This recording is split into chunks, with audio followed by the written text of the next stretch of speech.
The orchestra was playing Vivaldi, a choice I found ironically delicate for the sheer, overwhelming opulence of the room. $100,000 worth of peonies and white gardenias scented the air, so thick and sweet it was almost suffocating.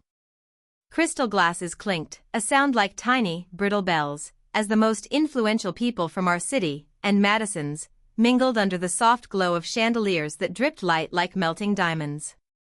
From the entrance of the ballroom at the Oak Ridge Country Club, it was a perfect picture. A masterpiece of social engineering and extravagant taste. The $500,000 wedding I had paid for. My dress, a bespoke silk sheath in a shade of silver that matched my hair, felt like armor. I moved through the smiling, nodding crowd with a practiced grace, the kind a woman acquires over 72 years of navigating rooms just like this one. My son, Ethan, stood with his new bride at the head table on its raised dais. He was handsome, my boy, so much like his father it sometimes stole my breath. Madison, in a cloud of white lace that cost more than my first house, was radiant. She glowed with the triumphant, unassailable beauty of a woman who had gotten everything she ever wanted. My table was supposed to be nearby. Table 3, the wedding planner had told me with a frantic smile. I scanned the elegant arrangement of round tables draped in ivory linen, each with a towering floral centerpiece. 1, 2. I saw table 4, 5, but not 3. A small knot of unease tightened in my chest. I continued my search, moving toward the back of the grand room, my heels sinking slightly into the plush carpet. And then I saw it. Tucked away in a desolate corner, almost an afterthought, was a single, small table. It was positioned in the narrow, high-traffic corridor that led to the restrooms, and directly beside the swinging double doors of the kitchen. A gust of hot, garlicky air and the clang of dropped pans washed over me as a waiter burst through them. On the table, a small, elegant card, printed in the same gold calligraphy as the invitations, read, "Mother of the groom." I stopped breathing for a moment. The Vivaldi, the laughter, the clinking glasses, it all receded into a dull, distant hum. There was only the sight of that small, lonely table, a social Siberia in the midst of the celebration. It wasn't an oversight. An oversight is forgetting a cousin's +1. An oversight is listing the wrong vintage of champagne on the menu. This was not an oversight. This was a statement. A meticulously placed, exquisitely cruel declaration. My eyes lifted, scanning the room until they found him. Ethan. He was laughing at something Madison had whispered in his ear. Then, as if he felt my stare boring into him from across the expanse of floral arrangements and rented society, he looked up. Our eyes met. In that fraction of a second, I saw it all. The flicker of recognition. The instant, gut-wrenching shame that tightened his jaw. He knew. He knew where my seat was. And then, the final, fatal blow, he looked away. He turned back to his bride, picked up his champagne flute, and took a sip, his posture a study in deliberate ignorance. He was a good boy, my son, but he was not a strong man. I had perhaps known that for a long time, but I had never let myself believe it until now. Across the room, Madison glanced in my direction. There was no shame in her eyes. Only a cool, triumphant glint. A victor surveying the spoils. She gave me a small, tight smile that didn't touch her eyes before turning her attention back to her adoring audience. The message is received, I thought. The cold that washed over me had nothing to do with the draft from the nearby service exit. It was a profound, internal chill, the kind that freezes grief and shock into something hard and clear. Something useful. For months, I had yielded. On the venue, on the guest list, on the ridiculously expensive, imported Belgian lace for her dress. I had signed check after check, telling myself that my son's happiness was worth any price. I had mistaken his weakness for kindness, and her ambition for love. I had paid for this party, and in return, they had given me a seat with the catering staff. They had made me invisible. An inconvenient relic to be tucked away where I wouldn't spoil the view. I could have turned around. I could have walked out of that ballroom, gotten into my car, and driven away. I could have made a scene, overturned the table, and let 72 years of quiet dignity shatter on the floor like cheap glass. That is what Madison wanted. She was testing me, waiting for me to react like a foolish, emotional old woman. She wanted a drama to prove her point. I would not give her the satisfaction. With a spine as straight as the steel beams my husband Arthur and I used to build our legacy, I walked the final few feet to my designated place. I pulled out the chair, the sound of its legs scraping slightly against the polished floor lost in the general din. I sat. I placed my small silver clutch on the table. I unfolded the heavy linen napkin and arranged it carefully across my lap. I picked up my water glass and took a slow, deliberate sip. From my vantage point, I had a perfect, unobstructed view of the swinging kitchen doors. I could hear the head chef yelling about the salmon. I could smell the dish soap. And I could see everyone. Every guest who smiled too widely, every business rival of my late husband sizing up my son, every sycophant fawning over Madison. I smiled. It was a calm, placid smile, the one I had perfected over decades of boardroom negotiations and high-stakes deals, a smile that revealed nothing and concealed everything. They thought they were shaming me. They thought they were putting me in my place. They had no idea they were simply giving me the best seat in the house. A place from which to observe, to calculate, to plan. The party was just beginning. But for me, the accounting had already begun. The silence of my house was a welcome balm after the orchestrated cheer of the wedding. It was 2 a.m, and the scent of peonies still clung to my dress, a phantom of the evening's gilded farce. I didn't bother to undress. I walked straight past the sweeping staircase and the living room with its carefully curated art, and into the one room that was truly mine, Arthur's old study, now my office. The room smelled of old paper, leather, and the faint, lingering scent of the pipe tobacco Arthur had given up 20 years before his death. It was a room built on reality, not appearances. The walls were lined not with paintings, but with framed architectural blueprints, the ghosts of buildings we had saved from ruin. Vance and Company. Restoration. Our name, our life's work. We hadn't inherited a fortune. We had forged it. We started as a pair of hungry dreamers with calloused hands and a borrowed truck, buying up dilapidated Victorian houses that no one wanted and breathing life back into their sagging frames. Arthur was the artist, the visionary. He could see the beauty in a rotted cornice, the soul in a boarded-up window. I was the pragmatist, the strategist. I saw the numbers, the structural integrity, the path from ruin to profit. He was the face of the company, I was its foundation. Together, we were architects of resurrection. My fingers traced the spine of a heavy, leather-bound portfolio on the mahogany desk. I opened it. Inside were the plans, sketches, and historical photographs of our ultimate dream, our magnum opus that we never got to start. The Grand Majestic Theater. It was a crumbling Art Deco palace in the heart of downtown, shuttered for 40 years. A place the city had forgotten, left to the pigeons and the slow, relentless creep of decay. But Arthur saw it. He saw the soaring proscenium arch, the gilded plasterwork hidden under layers of grime, the ghost of a soul lingering in the scent of damp velvet and dust.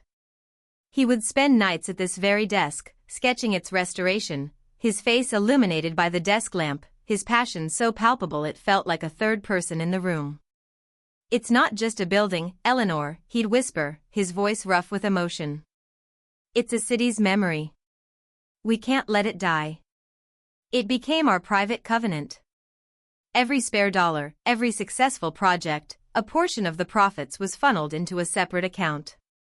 The Majestic Fund. It was our retirement plan, our legacy, the final, great project that would be our signature on the city we loved. When the cancer took him, his last coherent words to me were not "I love you." We had said that every day for 50 years, it needed no final pronouncement. His hand, frail and papery in mine, tightened. He looked at me, his eyes pleading from a place beyond the pain. The majestic Ellie, he'd rasped. Don't let them tear it down. Promise me. I promise, my love, I had whispered back, my tears falling on our joined hands. I promise. That promise had become the organizing principle of my widowhood. The company was sold to a larger firm, but I managed our personal fortune with a singular, unwavering focus. The majestic fund grew. I nurtured it, protected it, watched it reach the precise number the city's historical society and I had calculated would be needed to purchase the theater and begin the first phase of its restoration. $3 million. A monument to a life of hard work. A promise forged in love and stone. And I had let my son and his bride chip away at it. It started small. Madison feels the country club is the only venue with the right kind of prestige, Mom. It's just a little over budget. A check for $50,000. Then it was the photographer, a celebrity artist from New York. Another $30,000. The dress, the flowers, the 10-tier cake flown in from a famous Parisian bakery. Each request came from Ethan, but the words were Madison's. Each time, he'd add, "It's the last time, I promise. This will make her so happy." I saw the erosion happening, but I chose to believe it was temporary. I chose to believe in the boy I had raised, the boy who used to follow his father around work sites with a tiny hard hat on his head. I told myself that once the wedding was over, once the superficiality of it all had faded, he would remember who he was. Who we were. The seat by the kitchen door was not just an insult. It was a final, brutal clarification. It was the closing statement in a long and silent trial. They hadn't just spent my money. They had spent Arthur's legacy. They had taken the bricks and mortar of his last dream and traded them for peonies and champagne. Ethan had watched me sign those checks, knowing full well what that fund was for. He knew, and he had let it happen. He sold his father's legacy for a seating chart. My gaze fell upon the heavy, green accounting ledger on my desk, the kind we used when we first started, before computers took over. I still kept the master accounts in it, my precise, cursive script filling its pages. A habit of a lifetime. A need for tangible proof. I opened it to the last page, the page I had updated only last week after the final payment to the caterers. Under the column heading Majestic Theater Acquisition Fund, the balance read, $3 million. And beneath it, a series of debits, meticulously recorded, venue deposit. Floral arrangements. Gown M. Sinclair. Catering services. The final balance was now a fraction of what it had been. A cold, calm clarity settled over me. Grief had no place here. Neither did anger. This was a simple matter of accounting. An imbalance in the universe that needed to be rectified. A promise that needed to be kept. My husband had built an empire from stone and steel and vision. He had not built it to be frittered away on a party designed to impress people who didn't matter. He had not sacrificed his weekends and his health so his son could trade respect for a quiet life with an ambitious woman. The books must be balanced. And I, it seemed, was the only one left to do the accounting. The 6 months leading up to the wedding had been a masterclass in passive aggression, expertly orchestrated by Madison. She was a beautiful girl, I had to admit. Polished, articulate, with the kind of confidence that comes from a life devoid of significant obstacles. Her family had made their money in tech, fast money, clean money, money that didn't know the smell of sawdust and plaster dust. To her, our family history, our built-from-the-ground-up story, was a quaint but slightly embarrassing anecdote. It lacked the sleek, modern gloss she craved. Our first real battle was over the engagement ring. The ring Ethan proposed with was my mother's, a classic Asher-cut diamond in a delicate platinum setting, a piece of quiet, understated elegance. Madison wore it for a week before the campaign began. "It's beautiful, Eleanor, truly," she'd said over lunch at a restaurant so minimalist it felt like eating in a hospital waiting room. "It's just, so delicate. I'm clumsy. I'd be terrified of damaging such a precious heirloom." Ethan, seated beside her, squeezed her hand. We could put it in a safe, Mom. For posterity. And get Maddie something, a little more modern. More durable, you mean, Madison corrected smoothly, her eyes wide and innocent. I knew what modern and durable meant. It meant bigger. Louder. A statement piece that would photograph well for her social media. I relented. I gave Ethan the name of our family jeweler, a man who had worked with Arthur for 40 years. Madison chose a 10-carat cushion-cut diamond that sat on her slender finger like a block of ice, ostentatious and cold. The heirloom ring was relegated to a velvet box in my safe, its quiet history deemed insufficient. Strike one. Then came the wedding plans. I had envisioned a ceremony at our family church, a beautiful old stone building we had helped restore a decade earlier, followed by a reception in the garden of my home. It would be personal, meaningful. A backyard wedding? Madison had laughed, a light, tinkling sound that was meant to seem charming but landed like a shard of glass. Oh, Eleanor, that's so sweet. But this is 2023. My parents' friends are flying in from San Francisco and New York. We need an experience. The experience turned out to be the Oak Ridge Country Club, a place known for its exorbitant fees and its lengthy waiting list for membership, a list Madison's family had conveniently managed to bypass.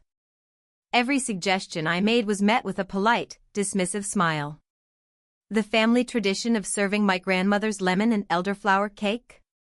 Too rustic.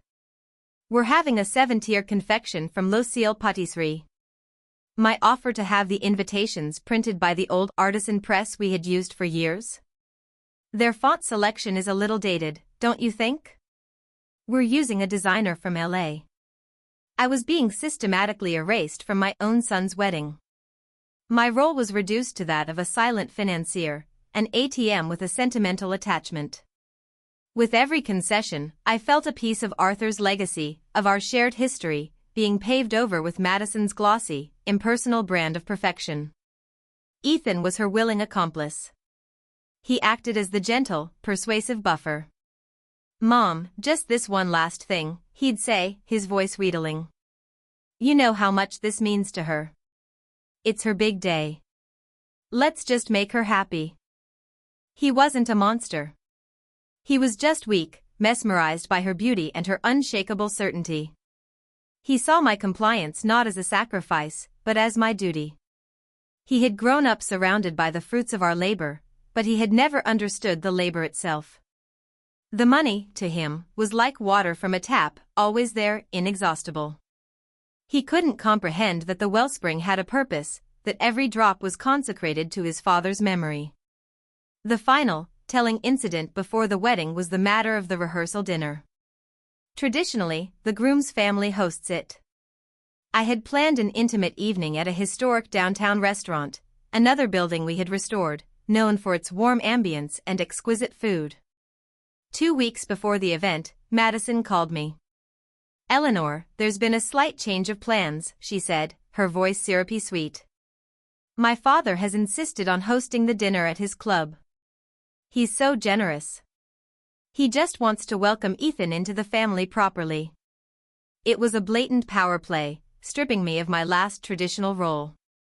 I said nothing, just a quiet, I see. Don't worry, she added brightly. We've saved you a seat. Right next to my Aunt Carol. You'll love her. She's a little deaf, but terribly amusing. I attended the dinner.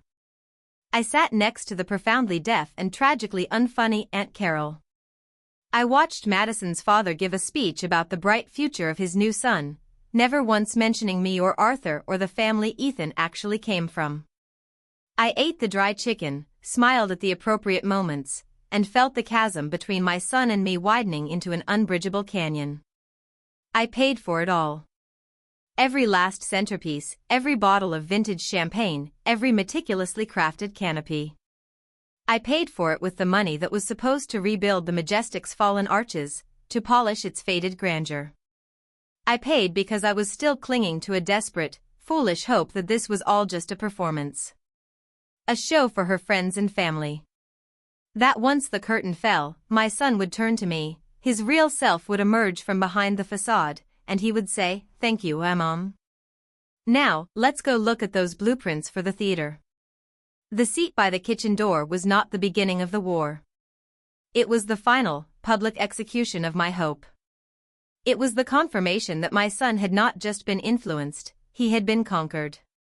And in his surrender, he had given away the last piece of his father that I had entrusted to his care.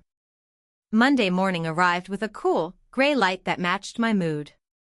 The house was unnervingly quiet, the air thick with the ghosts of yesterday's forced celebration. I had slept for perhaps 2 hours, but I felt strangely alert, my mind honed to a fine, sharp point. The emotional fog of hurt and disappointment had burned away, leaving behind a hard, crystalline resolve. At precisely 9 o'clock, my phone rang. The caller ID displayed Ethan's name. I let it ring 3 times before answering, a small, petty assertion of control that I allowed myself. "Hello, Ethan," I said, my voice even and calm. "Mom. Hey. I just wanted to call and say, thank you." His voice was strained, unnaturally cheerful. It was an incredible day. Just incredible. Everyone said it was the most beautiful wedding they'd ever been to. I waited, listening to the unspoken words hanging in the air between us. I listened for the apology. For the explanation. For even a hint of acknowledgement of the humiliation he had allowed. It never came. Madison was she was floating, he continued, filling the silence I left for him. She was so happy. We both are. And it's all thanks to you. I'm glad you enjoyed yourselves, I replied, the words tasting like ash in my mouth. It was quite the production. Another pause. I could hear his shallow breathing, the sound of a man wrestling with his own cowardice. He was hoping I would just let it go, that I would play the part of the gracious, forgiving mother and smooth over the cracks he had helped create. He was hoping my love for him would be a rug large enough to sweep this under. "Well," he said finally, his voice brightening with relief when I didn't press the issue. "We're off to pack. The flight to Bali is this afternoon. 2 weeks of paradise. Have a wonderful time," I said. My tone was polite, distant, the voice I used with contractors who had failed to meet a deadline. "Send a postcard." "Will do, Mom. Love you. Goodbye, Ethan." I ended the call without reciprocating. Love was a currency he had devalued. It was no longer something to be given away for free. I sat in the silence for a long moment, the dead phone in my hand. That was it. He had made his choice. He had chosen the path of least resistance, the comfort of his new wife's approval over the respect for his own mother. He had chosen to be silent. And silence, I knew from a lifetime of negotiating contracts, always has a price. I picked up the phone again and dialed a different number. It was answered on the first ring. Sarah Jenkins. The voice was brisk, no nonsense. Sarah had been my lawyer and my friend for 30 years. She had drafted the original incorporation papers for Vance and Company and had been the executor of Arthur's will. She knew where every dollar was buried and why. "Sarah, it's Eleanor." "Eleanor. I assume the happy couple is en route to some tropical island on your dime?" Her tone was dry, laced with the disapproval she had been politely suppressing for months. "Bali," I confirmed. "Sarah, I need you to draw up a document for me. Finally suing the caterer for that salmonella outbreak in '08? I told you we had a case." "No," I said, a faint smile touching my lips. Sarah's acerbic wit was a comfort. "Something a bit more personal. I need you to draft a formal demand for repayment of a loan. A business loan, to be precise." There was a moment of surprised silence on the other end of the line. "A loan? To whom?" "To my son, Ethan Vance, and his wife, Madison Vance." Sarah let out a low whistle. "Well. It seems the honeymoon is over before it even began. What are we demanding repayment for? The wedding? No, I said firmly. The wedding was a symptom, not the disease. To ask for that money back would be petty, emotional. This was not about emotion. This was about business. The funds were withdrawn from a protected financial entity. The Arthur Vance Legacy Trust. They were drawn under false pretenses, for purposes outside the trust's stated mission. I want to bill it as a recall of invested capital. A recall of capital, Sarah repeated, and I could hear the smile in her voice now. The lawyer in her was awakening, smelling blood in the water. I like it. It's clean. Impersonal. What's the damage? I looked at the open ledger on my desk, at the pristine columns that told a story of devotion and betrayal. The wedding itself was $500,000, I said. But that's not the number I'm interested in. The total value of the trust was $3 million. That is the amount I want recalled. Sarah was quiet for a long moment. When she spoke again, her voice was softer, the voice of a friend. Ellie, are you sure about this? This isn't just sending a message. This is dropping a bomb. You could destroy him. He and his wife made a business decision, Sarah, I replied, my voice as cold and hard as granite. They decided that a lavish party was a better investment than his father's legacy. I am simply responding with a business decision of my own. They liquidated a protected asset. I am calling in the debt. Draw up the papers. I want them to be perfect. Perfect and ruthless. You got it, Sarah said. When do you want to send it? I pictured Ethan and Madison, settling into their first-class seats, sipping complimentary champagne, thinking they had gotten away with it all. Send it via courier to their new house, I said. The house I bought them. Have it delivered the day after they get back from their honeymoon? Let them have their 2 weeks of paradise. It's the last thing they'll be getting for free. Sarah worked with the quiet, lethal efficiency I had always admired. 2 weeks later, on the morning Ethan and Madison were due back, a sleek black portfolio was delivered to my door. It didn't look like a legal threat, it looked like an invitation to a gala. Inside, nestled in thick, cream-colored paper, was the document. It was a masterpiece of corporate retribution disguised as a financial statement. Sarah had wisely advised against the word invoice. It sounded too common, too commercial. The title, embossed in stark, black letters at the top of the page, read: Notice of Capital Recall and Asset Reallocation. From the Arthur Vance Legacy Trust. To Mr. Ethan Vance and Mrs. Madison Vance. It was cold, official, and utterly unforgiving. Below, the items were listed not as wedding expenses, but as misappropriated investments, each with a brief, devastatingly precise description. Sarah had helped me frame it perfectly. This wasn't a mother's revenge, it was a trustee's fiduciary duty. Item 1, Unauthorized liquidation of seed capital. Description: Funds designated as the primary capital for the Grand Majestic Theatre restoration project, diverted for non-investment, personal use, ref. Oak Ridge Country Club wedding, event date, June 12, 2023. Amount, $500,000.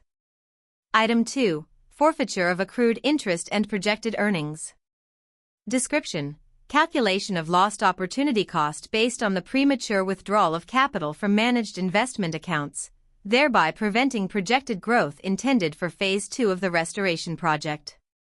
Amount, $250,000. Item 3, Recall of principal investment capital.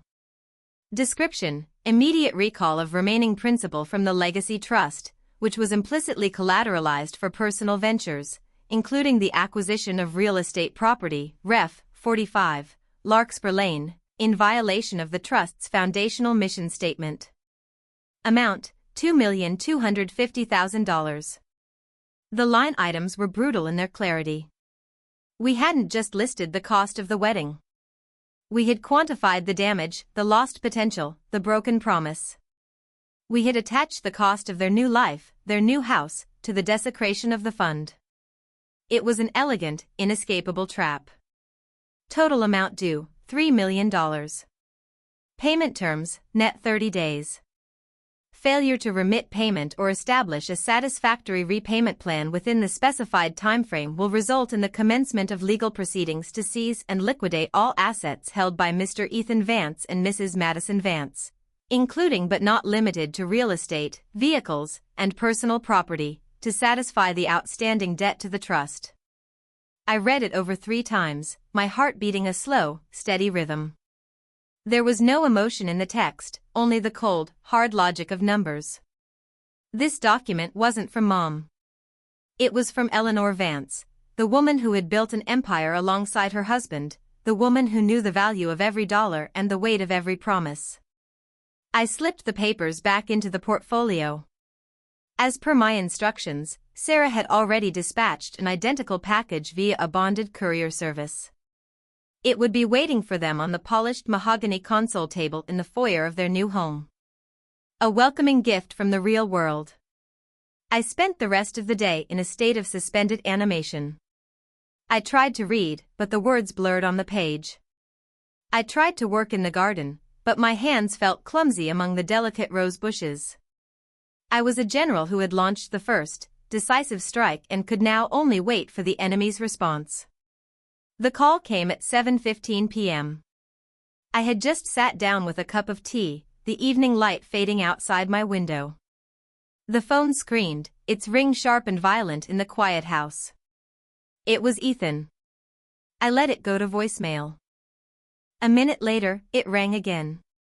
Madison. I let that go to voicemail, too. Then the texts began. A rapid-fire barrage of digital panic. Ethan, Mom, what is this? Call me now. It's some kind of horrible mistake. Madison, Eleanor, I don't know what kind of sick joke you're trying to play, but it isn't funny. You need to call this off immediately. Ethan, Mom, please. Pick up the phone. Madison is hysterical. Madison, $3 million? Have you lost your mind? You are trying to ruin us. After everything we've done to include you. That last one almost made me laugh. Include me. By seating me next to the clattering kitchen doors. I took a slow sip of my tea, letting the warmth spread through me. I let them stew in their panic for a full hour. I let them spin scenarios, hurl accusations into the void, and feel the cold grip of real-world consequences for the first time in their cosset lives. This was part of the price. The terror. The dawning realization that the Bank of Mom was not just closed, it had been foreclosed upon. At 8:30 p.m., I called them back. I used the landline, a device so antiquated to them it probably felt like a summons from another era. Madison answered on the first ring, her voice a ragged shriek. Eleanor. I cut her off. Put Ethan on the phone. I will discuss this with my son. There was a muffled sound, an angry whisper, and then Ethan's voice, trembling with a mixture of fear and rage. Mom? What the hell is this? $3 million? Is this your idea of a joke? There is nothing funny about it, Ethan, I said, my voice perfectly level. It is a legal notice of capital recall. It is quite straightforward. Straightforward? You're suing us. You're trying to take our house, he yelled. Why? Because you were mad about your table? Is that it? You're blowing up our lives over a seating chart? The table was not the reason, Ethan, I said calmly. It was merely the receipt. It was the final invoice for a debt you've been racking up for a long time. A debt of respect. A debt of memory. This is insane, a voice screamed in the background. It was Madison. You're a bitter, jealous old woman, and you can't stand to see us happy. I ignored her. This is not a subject for a telephone call, I stated, my tone leaving no room for argument. My office. Friday morning. 10 o'clock. Both of you. We will discuss the terms of your repayment then. What if we don't come? Ethan challenged, trying to find some scrap of leverage. Then I will see you in court, I replied, and the line went silent with the finality of a gavel. Don't be late. I hung up the phone, the connection severed. The first shot had been fired. The lines of battle were drawn. And for the first time in a very long time, I felt like myself again. Eleanor Vance, builder and restorer. And if I had to tear something down to its foundations to save what truly mattered, then so be it. The 3 days leading up to the Friday meeting were a siege. My phone became a weapon turned against me. They tried every tactic in their limited arsenal. First came the barrage of angry texts from Madison, a digital hailstorm of exclamation points and accusations. You're trying to control us. This is financial abuse. My father is a lawyer, you know. He says this is completely baseless. I knew her father was a corporate lawyer who specialized in software patents. He knew as much about trust law as I knew about coding. I didn't bother to reply.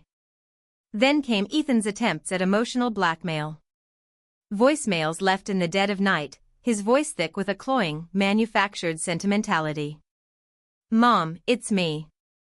I can't sleep. I don't understand how you can do this to your own son. To your only family. Don't you remember when I was a kid? How we used to go for ice cream after I helped you at the sites. What happened to that? What happened to us? He was trying to summon the ghost of a boy I once loved unconditionally, hoping it would haunt me into submission. But that boy wouldn't have stood by and watched his mother be publicly humiliated. That boy had principles. This man had a mortgage. When anger and sentimentality failed, they tried a coordinated assault. They both called me, putting the phone on speaker. It was a cacophony of panicked pleading and righteous indignation. We can't pay this, Mom. You know we can't. Ethan's voice cracked. We don't have $3 million. You're trying to destroy my marriage. Madison shrieked. Is that what you want? To see Ethan miserable and alone? You had $3 million, I said coolly into the phone, my voice cutting through their duet of desperation. You chose to spend a portion of it, and you implicitly leveraged the rest. All actions have consequences. This is simply the consequence. But it was a gift. Ethan insisted. You were happy for us. You paid for everything. I was mistaken, I replied, the words falling like chips of ice. I mistook your wants for your needs. I mistook your affection for respect. It was a poor investment on my part. And now I am correcting the error. You can't do this. Madison yelled, her voice raw. We'll fight you. We'll tell everyone what you're doing. We will drag your precious family name through the mud. Be my guest, I said, a weary calm settling over me. The truth is a sturdy structure, Madison. It can withstand a storm. Your version of events, however, seems to be built on a rather flimsy foundation. My office. Friday. 10 o'clock. I ended the call. That night, I didn't sleep. I walked into the office, the same room where Arthur had dreamed of the Majestic, and I began my own preparations for the meeting. But I wasn't gathering financial documents or legal precedents. Sarah had already fortified that front. My battle would be fought on different ground. I unlocked the flat file cabinets that lined the far wall, their wide, shallow drawers holding the paper-thin memories of our life. I pulled out old photographs, their edges softened with time. The first was a black-and-white snapshot of Arthur and me, in our early 20s, standing in front of a derelict, fire-damaged brownstone. We were covered in soot, grinning like fools, his arm wrapped tightly around my waist. It was our first project, bought with a loan we had no business getting. We lived in the one habitable room while we rebuilt the rest of it with our own hands. I found another, Arthur, asleep at his drafting table, his head pillowed on a mess of blueprints, a half-empty coffee cup beside his hand. I remembered that night. We were on the verge of bankruptcy, and he was working around the clock to finish a proposal that would either save us or ruin us. I had brought him a blanket and just stood there for a moment, watching him, my heart aching with a mixture of fear and profound love. I pulled out the original business plan for Vance & Company, typed on my old Underwood typewriter, with Arthur's handwritten notes scrawled in the margins. I found the first check we ever received for a completed job, a paltry sum that felt like $1 million at the time. I had it framed. Finally, I retrieved the master portfolio for the Grand Majestic Theater. I spread the contents across the vast, polished surface of the conference table. There were Arthur's initial sketches, drawn on cocktail napkins and the backs of envelopes, capturing the raw energy of his vision. There were the detailed architectural renderings he'd commissioned, showing the theater in its restored glory, its marquee ablaze with light. There were historical photos of the Majestic in its heyday, filled with people in their finest clothes, their faces upturned in shared wonder. This wasn't a collection of papers. It was a testament. A physical narrative of sacrifice, of risk, of a love that built things meant to last. It was the story of the money they had so carelessly spent. By dawn, the conference room was no longer a corporate space.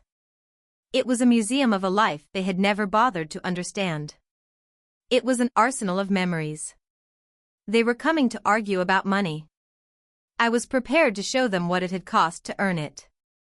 I was going to make my son walk through the ruins of the legacy he had abandoned, and I was going to make him look at what he had broken. Friday morning was unervingly beautiful.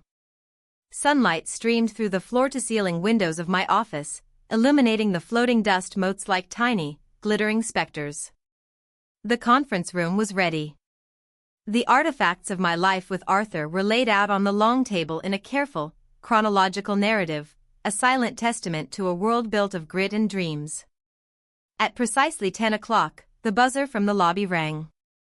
My assistant, a kind woman who had been with me for 15 years, announced their arrival with a discreet, pitying glance in my direction. "Send them in, Maria," I said, my voice steady. They entered not as a united front, but as two separate entities bound by a common crisis. Madison was dressed for war in a severe, black pantsuit, her face a mask of defiant anger. She carried a leather briefcase, no doubt filled with printouts of angry emails and whatever baseless legal threats her father had armed her with. Ethan followed a step behind her, looking pale and haggard. He wore a rumpled suit as if he'd slept in it. He wouldn't meet my eyes. His gaze skittered around the room, landing on the familiar paintings, the awards on the shelves everywhere but on my face or on the curated display that dominated the room. "Eleanor," Madison began, her voice sharp and accusatory as she marched toward the table. "This has gone far enough. We are here, against our better judgment, to inform you that we will not be extorted. This demand is baseless, it is malicious, Anne." She stopped abruptly. She had finally noticed the spread on the table. Her eyes, narrowed for a combat of words and numbers, now widened in confusion. She saw the faded photographs, the brittle, curling edges of the old blueprints, the framed check. This wasn't the battlefield she had prepared for. "What is all this?" she asked, her tone shifting from aggressive to dismissive. "A trip down memory lane?" "Please, have a seat," I said, gesturing to the two chairs I had placed on one side of the table. I remained standing at the head, a captain on the bridge of my own ship. They sat, reluctantly. Ethan finally risked a glance at the table, and I saw a flicker of something in his eyes, a ghost of recognition, as he looked at a photo of himself as a small boy, wearing a yellow hard hat and holding Arthur's oversized hammer. I didn't speak. I simply walked to the beginning of the display, to the soot-stained picture of Arthur and me. I picked it up. "This was taken in 1972, I began, my voice quiet, conversational. We had just bought our first property. We had $2,000 to our name, and the down payment was $3,000. Arthur sold his car to make up the difference. We lived on canned tuna and hoped for a year while we rebuilt that house. When we sold it, we made a profit of $5,000. We put every cent into the next project.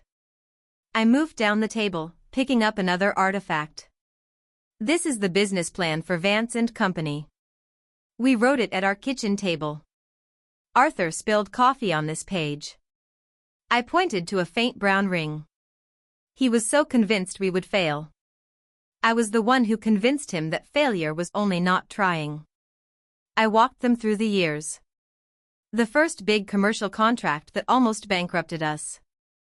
The historic hotel we saved from the wrecking ball. The lean years, the prosperous years. With each photograph, each document, I wasn't just telling a story, I was building a case. I was meticulously reconstructing the foundation of the wealth they had treated like a disposable whim. Ethan stared at his hands, his knuckles white. Madison watched me with a look of growing impatience, tapping a perfectly manicured nail on the polished tabletop. This was a language she didn't understand. History, sacrifice, sentiment, to her, these were just inefficient variables in a financial equation. Finally, I reached the end of the table, where the plans for the Grand Majestic Theater lay open, a testament to a dream deferred. And this, I said, my voice dropping, becoming more personal, this was your father's heart, Ethan.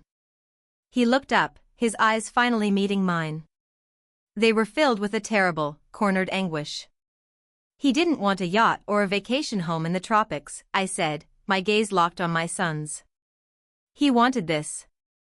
He wanted to give this city back a piece of its soul. Every extra dollar we ever made, every sacrifice, every risk we took, it was all funneled into a single purpose. To have enough to save this building. It was his promise to himself. And it was my promise to him. I let the silence hang in the air, thick and heavy with the weight of unspoken things. I had laid the foundation of my argument. Now, it was time for the final, crushing weight of the accusation. That fund, I said, my voice now as hard and unforgiving as steel, was not a savings account. It was a monument. It was the sum total of a life's work. And you treated it like an allowance. You traded his legacy for a champagne fountain and a Vera Wang gown. I looked from my son's stricken face to Madison's cold, contemptuous one. The invoice you received is not about the money. It is a bill for the desecration of this room, of everything on this table. It is the price tag for what you took. Not from me. But from him. I gestured to the ghost of Arthur that filled the space between us. Now. Let's talk about your payment plan. The silence that followed my words was heavier than any stone we had ever hoisted into place. It was the silence of a tomb, filled with the ghost of a man and the weight of his life's work. Ethan stared at the blueprints of the Majestic, his face a canvas of dawning comprehension and shame. He looked, for the first time in years, like a little boy who had just broken something precious and irreplaceable. It was Ethan who spoke first, his voice barely a whisper. Mom. I didn't. I never thought of it that way. I'm sorry. It was a weak, pathetic apology, the kind a child offers, but it was a start. It was a crack in the wall of denial he had built around himself. But Madison was not a woman who tolerated cracks. She saw his weakness, his wavering loyalty, and she moved to repair the breach. She snapped her briefcase open with a sharp click that echoed in the quiet room. Enough of this, she said, her voice dripping with contempt. This is a pathetic and manipulative theatrical display. We're not talking about old photographs, Eleanor. We're talking about a legal document. A fraudulent one. She slid a piece of paper across the table. My father says this invoice is unenforceable. It's based on verbal understandings and sentimental nonsense. There is no contract. You have no case. I didn't even glance at the paper. This is not a negotiation, Madison, I said, my voice dangerously soft. I turned my full attention to my son, deliberately excluding her from the conversation. This is not about a contract. This is about character. Your father's name is on the building we live in, on the trust you benefited from, on the company that gave you the most privileged life imaginable. His name stands for something. The question is, Ethan, does yours? He flinched as if I had struck him. He opened his mouth, then closed it again, no words coming out. The choice is very simple, I continued, pressing my advantage, my eyes boring into his. You can be the man who helps me rebuild his father's dream, the man who honors his legacy. Or you can be the man who sold it for a party and a house. You cannot be both. The bill on the table is simply forcing you to declare which man you are. That was when Madison broke. The sight of her husband crumbling under my words, the complete dismissal of her pseudo-legal authority, the raw, undeniable power of the history laid out before her, it was too much. She shot to her feet, her chair scraping harshly against the floor. "Oh, this is unbelievable," she exclaimed, her voice rising to a shrill pitch. "You sit here in your ivory tower, surrounded by your dusty relics, and you judge us? Judge me?" Her eyes blazed with a righteous fury that was utterly genuine. She truly believed she was the victim. "Let me tell you something about the real world, Eleanor. This is all sentimental nonsense. Arthur is dead. Dead. And the dead don't need buildings. They don't need anything. Money is supposed to serve the living. It's supposed to build a future, not a museum to the past. We had a right to that money. It was Ethan's inheritance." The words hung in the air, echoing with a shocking, brutal honesty. The dead don't need buildings. In that moment, everything shifted. It was as if a spell had been broken. Ethan slowly lifted his head, and he looked at his wife. He didn't look at her with anger, or with disagreement. He looked at her with the blank, profound shock of a man seeing a complete stranger for the first time.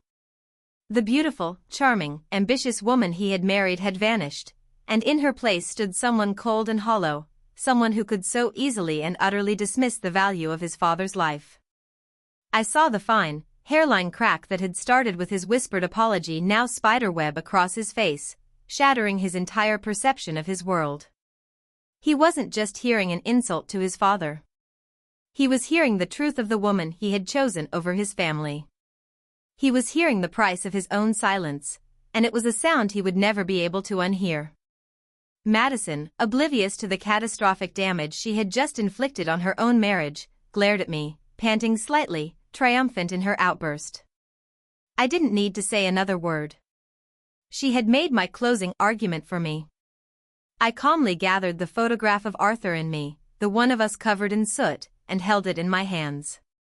I looked at Ethan, at his shattered expression, and then I looked at Madison, at her uncomprehending fury. "The invoice stands," I said, my voice returning to a calm, businesslike tone. "You have 30 days to arrange the transfer of funds. After that, Sarah will begin legal proceedings to recover the full amount from your assets."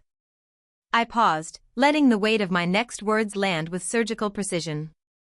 "Starting with the house on Larkspur Lane."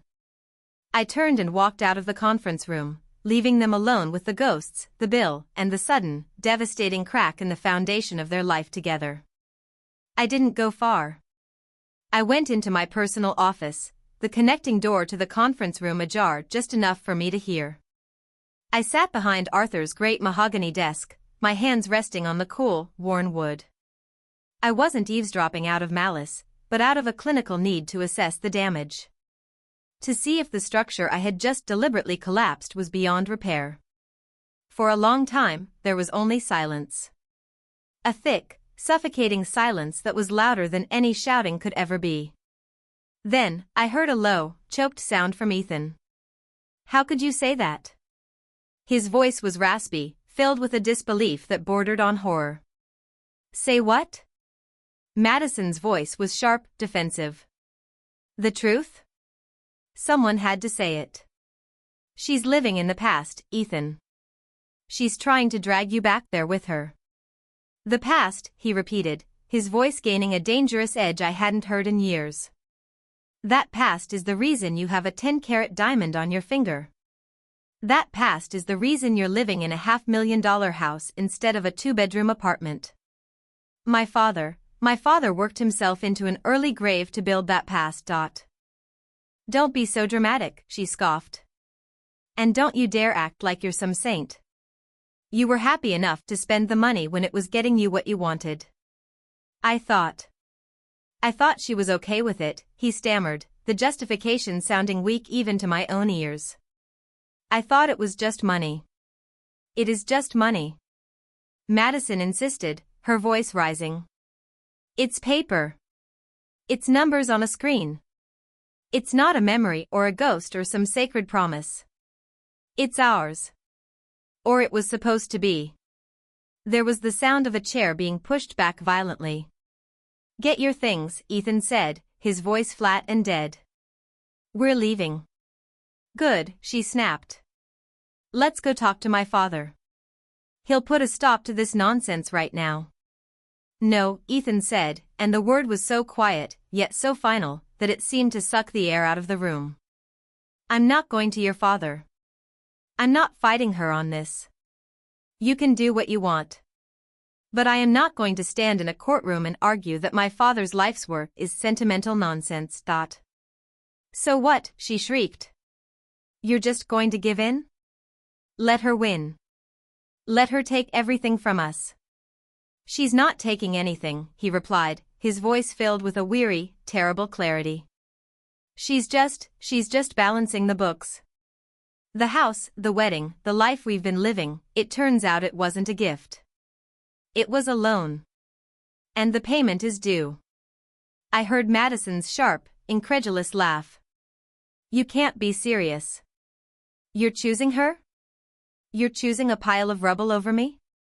I heard the heavy tread of his footsteps, then the click of the conference room door opening and closing. He was gone. A moment later, I heard Madison let out a guttural scream of pure frustration.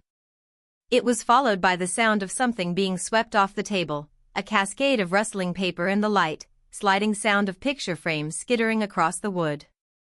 She was trying to destroy the evidence, to erase the history that had just defeated her. Then, her footsteps, sharp and angry, faded down the hall.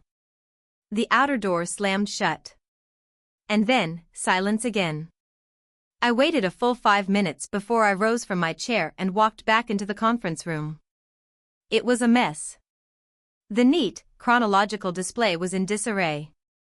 Photographs were scattered, blueprints were crumpled.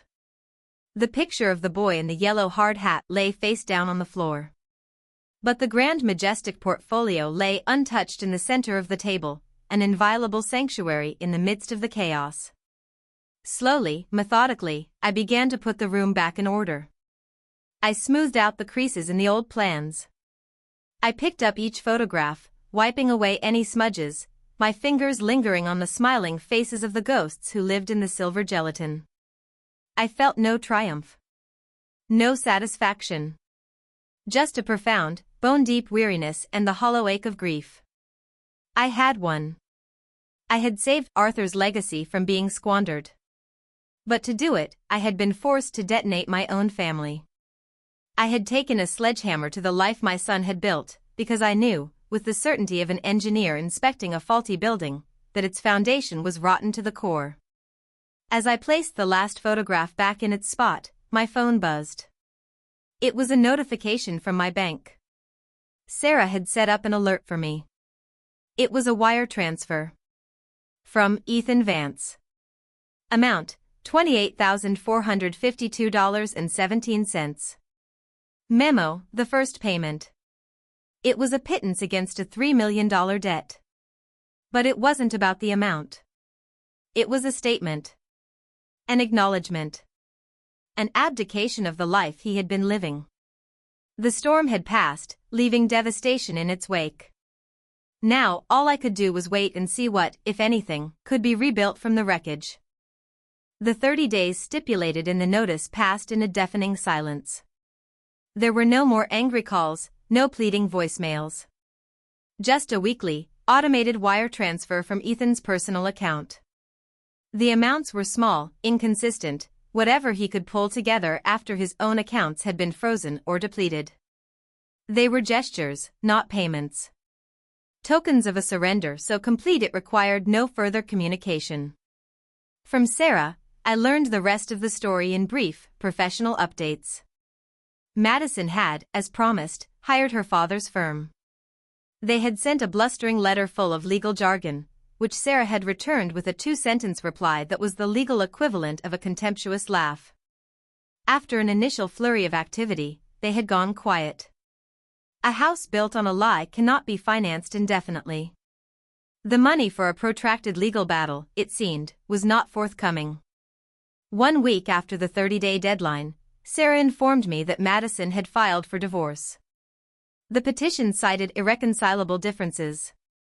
The house on Larkspur Lane, the one I had bought, was now a contested asset in a bitter dissolution. My claim, however, superseded theirs. The house was an asset purchased with misappropriated trust funds. It would be sold. The proceeds would be returned to the Majestic Fund. During this time, I did not wait. I did not sit by the phone, hoping for a call from my son. Hope was a luxury I could no longer afford. Instead, I poured every ounce of my energy into the work. I took the first payment Ethan had sent, and all the subsequent ones, and used them as a down payment, not on a lawyer, but on an appraisal. I engaged the city's best structural engineering firm to conduct a full assessment of the Grand Majestic Theater. I spent my days on the site, a hard hat once again feeling familiar on my head. I walked the decaying corridors, the crunch of fallen plaster under my boots. I breathed in the scent of a century of dust and neglect, but underneath it, I could smell the theater's good bones. The main steel supports were sound. The foundation was solid. Arthur had been right. It was a ruin, but it was a magnificent ruin. It could be saved. Armed with the engineer's report and my own meticulous financial projections, I began the quiet, painstaking work of acquiring the property. I met with the city council, with historical preservation committees, with the current owners, a conglomerate that had been sitting on the deed for decades, waiting for the land value to justify the cost of demolition. I was no longer just the keeper of a promise, I was the executor of a vision. And in the work, I found a strange, stark peace. About 6 weeks after the disastrous meeting in my office, I was standing on the sidewalk across from the theater, watching a crew board up some broken windows, when a familiar figure approached. It was Ethan. He was thinner, the expensive cut of his suit now hanging loosely on his frame. The easy, confident charm that had been his defining feature was gone, replaced by a quiet, hesitant uncertainty. He looked older, as if he had aged a decade in the past month. He stopped a few feet away from me, his hands shoved deep into his pockets. He didn't look at me, but at the crumbling facade of the building. "I saw the crews here," he said, his voice quiet, almost rusty. "I figured you'd started." "Just securing the premises," I replied, my tone neutral. "Preventing further decay." We stood in silence for a long moment, watching the workmen. The sounds of hammers and drills echoed in the street between us. "She left me," he said finally, still not looking at me. It wasn't an accusation. It was just a statement of fact, delivered with a hollow finality. "I know," I said. He finally turned to face me, and his eyes were clear, stripped of all the artifice and denial. They were the eyes of a man who had lost everything and was only now beginning to understand what he had actually possessed. "I've been going through his old things," he said. "Dad's. The stuff you sent over when I first moved out. His books, his old drafting tools. I found his journals." He paused, swallowing hard. "He wrote about this place all the time. He called it the Great Sleeping Beauty. He had it all planned out in his head. The color of the velvet for the seats. The type of marble for the lobby floor. He really loved it." "Yes," I said softly. "He did." Ethan's gaze drifted back to the theater, to its boarded-up eyes and its silent, waiting stage. He looked at the blueprints I had tucked under my arm. "Tell me about it," he said, his voice barely audible over the city noise. Tell me what he saw. Tell me about him. It wasn't a plea for forgiveness.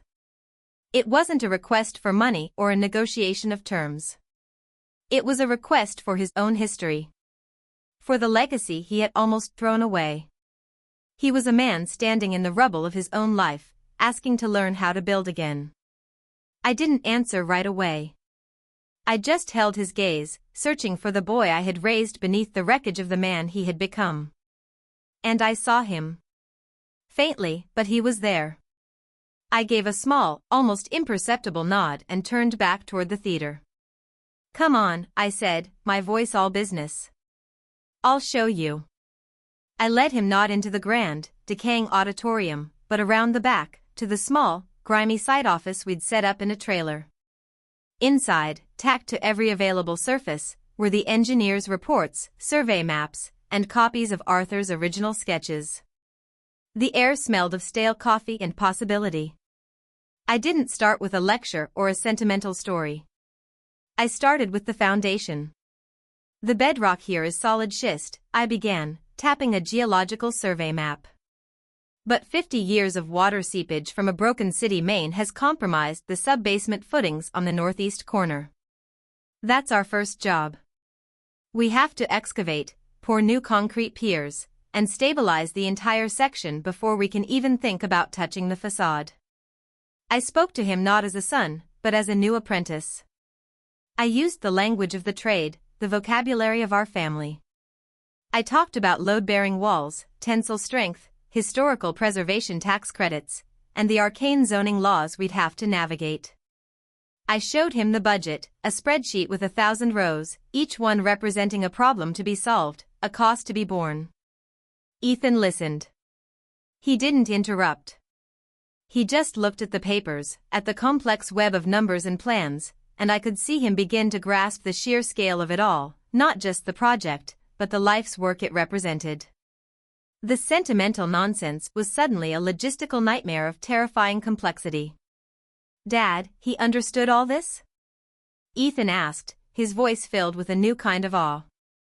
He understood the poetry of it, I corrected gently. I handled the grammar. He saw the vision. I made sure the walls didn't fall down.